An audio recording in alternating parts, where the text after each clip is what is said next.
आप सब? This is your English educator Magnolia. Welcome to next toppers, जहां हम देश का भविष्य बनाते हैं। तो आज हम आ गए हैं हमारी बहुत ज्यादा रिक्वेस्टेड एक वीडियो के साथ कि मैम आंसर की फ्रेमिंग कैसे करते हैं, मैम आंसर में ऐसा क्या लिख दे कि मार्क्स ना कटे, मैम आंसर को सुंदर तरीके से प्रेजेंट कैसे कर सकते हैं। तो वो सारे जो सवाल है उनके लिए ये tips and trick video number 1 है आपके लिए, सो दैट आप इन चीज़ों को अभी से प्रैक्टिस करो and you can make sure कि आपके मार्क्स बिल्कुल भी ना कटे इन योर लिटरेचर सेक्शन।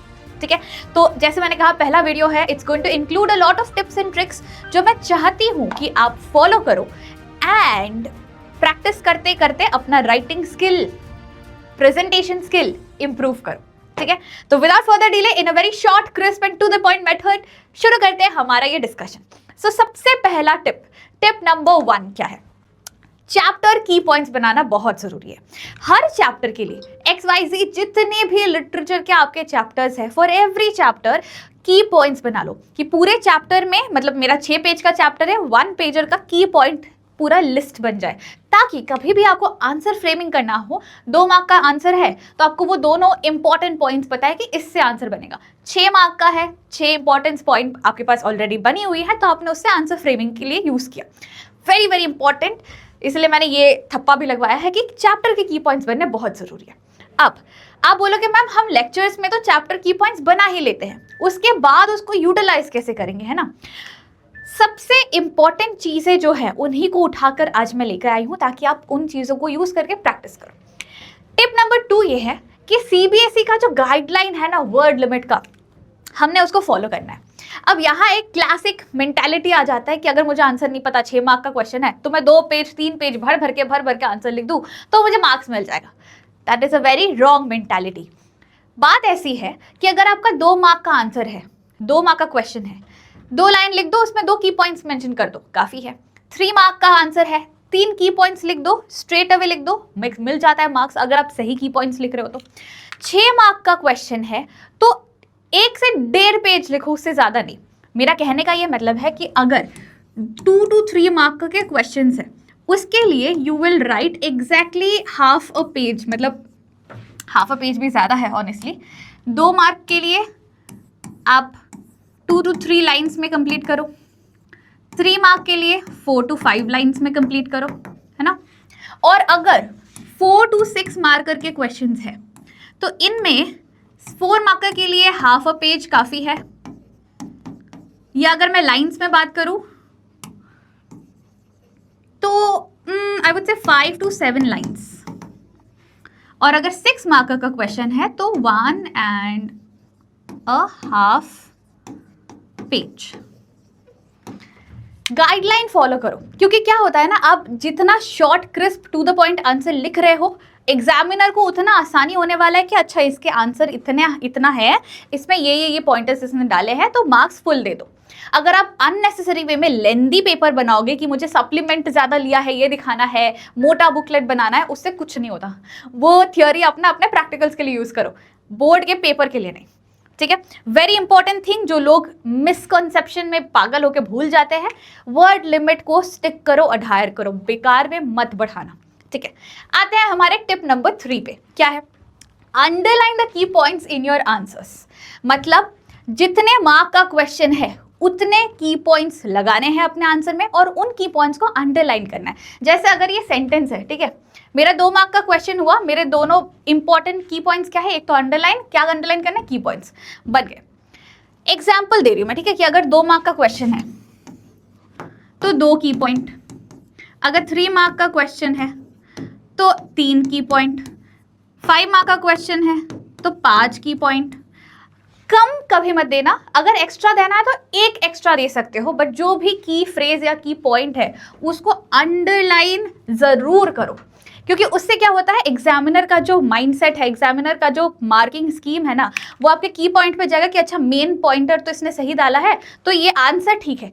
उसके बाद वो ग्रामेटिकल करेक्टनेस में जाता है। ठीक है, तो की पॉइंट्स को मार्क अगर आपने कर दिया, आपका 90% मार्क, उस क्वेश्चन का 90% मार्क ऐसे ही मिल जाता है। बाकी आएगा ग्रामेटिकल एक्यूरेसी, सेंटेंस फ्रेमिंग, उसमें आधा मार्क जाता है। ठीक है, उसके लिए भी मैं टिप दूंगी, डोंट वरी। नेक्स्ट टिप पे आते हैं। Tip number 4 is locate the key phrase in the question.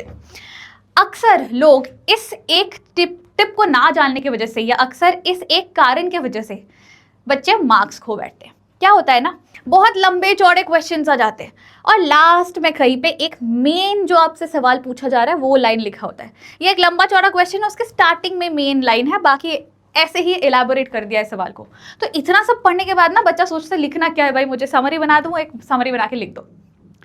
आपका काम है सवाल जब रीड कर रहे हो 15 मिनट रीडिंग टाइम, उसमें की पॉइंट जो पूछ रहा है, मेन जो सवाल आपसे पूछा जा रहा है उसको होल्ड करना, उसको ग्रास्प करना है।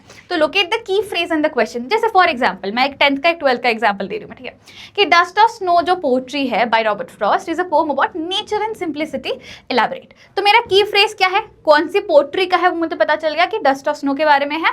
एंड उस चैप्टर में कैसे ये थीम्स दिखाए गए हैं कि नेचर और सिंप्लिसिटी, इन दोनों थीम्स को कैसे दिखाया गया है इस पोएट्री में, उसको एलैबोरेट करके बताओ, या discuss about the themes of nature and simplicity in this poetry. Simplify करो अपने सवाल को, कंफ्यूज मत हो। वैसे ही next question, you speak peculiar things, why does Derry find Mr Lamb's conversation peculiar. ये एडिशनल लाइन है। मेन सवाल हमारा ये है कि डेरी जो बच्चा है उसको मिस्टर लैम की बातें अजीब क्यों लग रही थी, स्ट्रेंज या पिक्यूलियर क्यों लग रही थी, वो मेरा मेन सवाल है। तो हमेशा कोशिश करना रीडिंग टाइम पे सवाल के मुद्दे को समझो, पूछना क्या चाह रहे हैं उस चीज को समझो, क्योंकि अगर आपने वो समझ लिया ना तभी आप सही की पॉइंट्स यूज कर पाओगे। ठीक है, अगले टिप पे आते हैं। Use phrases from the question for framing answer. पिछले स्लाइड पे जाके मैं आपको एग्जांपल देती हूँ। जैसे यहाँ पे dust of snow bye Robert Frost is a poem about nature and simplicity, ये सवाल है, लास्ट में एलिसिटेड। तो आप आंसर में ये लाइन लगा सकते हो टू स्टार्ट इट कि the poetry dust of snow written by Robert Frost discusses या एक्सप्रेसेस या showcases the themes of nature and simplicity. पहला लाइन मिल गया आंसर का। अब बाद में जाके आप आंसर को 2 मार्क का है 2 मार्क का 2 की पॉइंट लिख दो, 3 मार्क का है 3 की पॉइंट लिख लो, जितने मार्क्स का है उतने की पॉइंट के साथ आंसर को फ्रेम करो। बट इंट्रो तो मिल गया, या इंट्रो ना सही उसको कंक्लूजन के हिसाब से लिख दो। कंक्लूजन या इंट्रो कोई ना कोई एक आपको सवाल से ही मिल जाता है। ठीक है, तो वही हमारा मेन टिप है कि use phrases from the question for framing your answer. तो उससे एक सीधा फ्रेमिंग के लिए आपको स्टेटमेंट मिल जाता है, सेंटेंस मिल जाता है। सॉर्टेड। नेक्स्ट टिप पे चलते हैं। Simple answer framing, short sentences and tenses.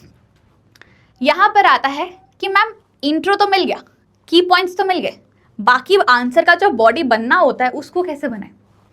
सबसे आसान 2 ट्रिक्स है। ठीक है, ट्रिक नंबर 1, छोटे छोटे सेंटेंसेस बनाओ, ज्यादा लंबे चौड़े सेंटेंसेस मत बनाने जाओ कि एक्सप्लेन करना है। अगर सपोज फॉर एग्जांपल 2 मार्क का क्वेश्चन है तो उसमें 2 की पॉइंट्स होंगे, है ना। अब ये जो 2 की पॉइंट्स है आपको इसमें क्या एक्सप्लेन करना है, मेनली तो हमें वही बताना है ना कि जो पूछा गया है वो की पॉइंट्स है हमारे आंसर में, वो मेन है। उसके आजू बाजू छोटे एकदम शॉर्ट आंसर्स फ्रेम करो, as short as possible. And the major thing over here is, जो ग्रामेटिकल एक्यूरेसी पे आता है, टेंस का खेल। ठीक है, टेंस के खेल के लिए वर्ब जानना जरूरी है। तो वर्ब अगर आपका वीक है, थोड़ा सा उसको प्रैक्टिस कर लो कि वर्ब का सिंगुलर फॉर्म, प्लूरल फॉर्म, ये सारे थोड़े से प्रैक्टिस कर लो। हैज, हैव, हैड, इज, वर, कौन सा कहाँ आता है, उस फॉर्म ऑफ वर्ब्स को थोड़ा सा डिस्कस कर लो, थोड़ा सा प्रैक्टिस कर लो। एंड टेंसेस पे आऊँ तो आंसर्स मेजरली या तो पास्ट टेंस में या तो प्रेजेंट में होगा। फ्यूचर टेंस में आपको जाना ही नहीं है कुछ आंसर करने के लिए। या तो अगर आप स्पीच दे रहे हो, 6 मार्क का क्वेश्चन है, आप स्पीच दे रहे हो, उसके लिए वो प्रिपेयर करो, तो वो प्रेजेंट में बोल सकते हो।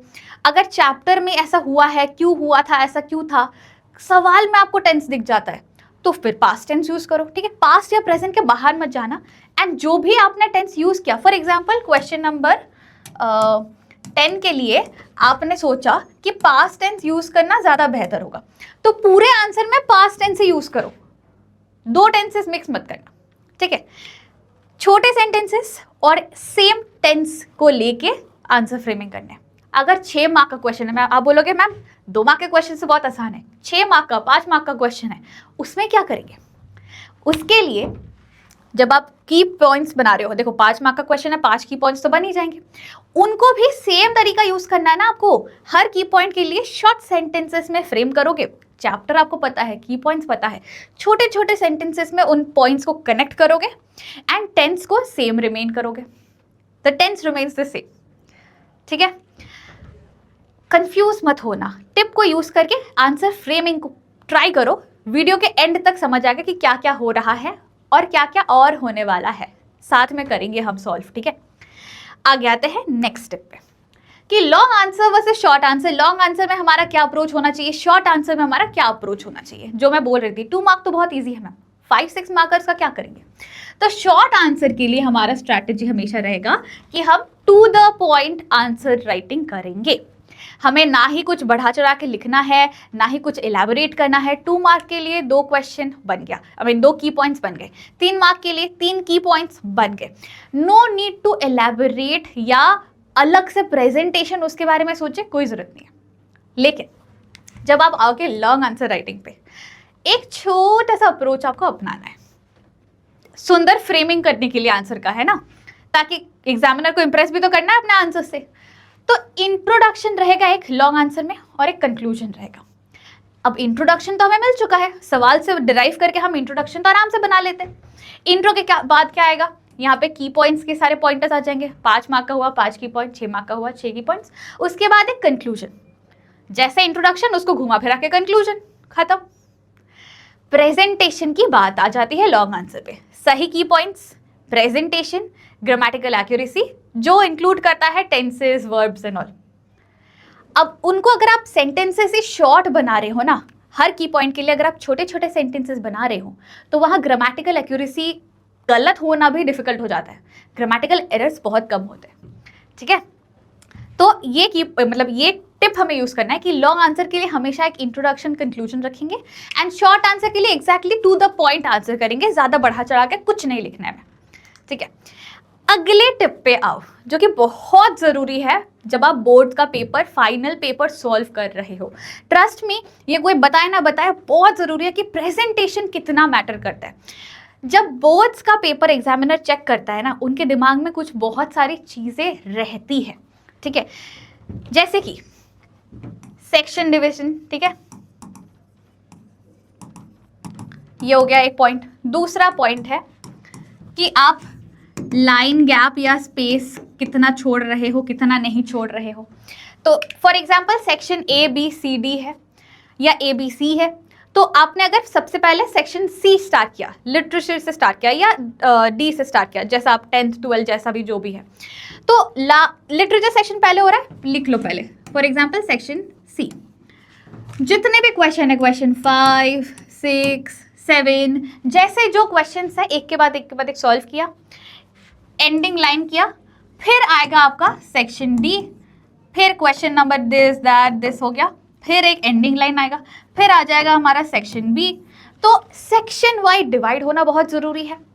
हर सवाल के बाद 1 से 2 लाइन छोड़ देना, ताकि वो डिफरेंशिएटर दिखे कि अच्छा ये एक सवाल खत्म हो गया, ये दूसरा सवाल खत्म हुआ, ऐसा, ठीक है। तो लाइन स्पेसिंग जरूरी है। तीसरा, नंबरिंग सही होना चाहिए।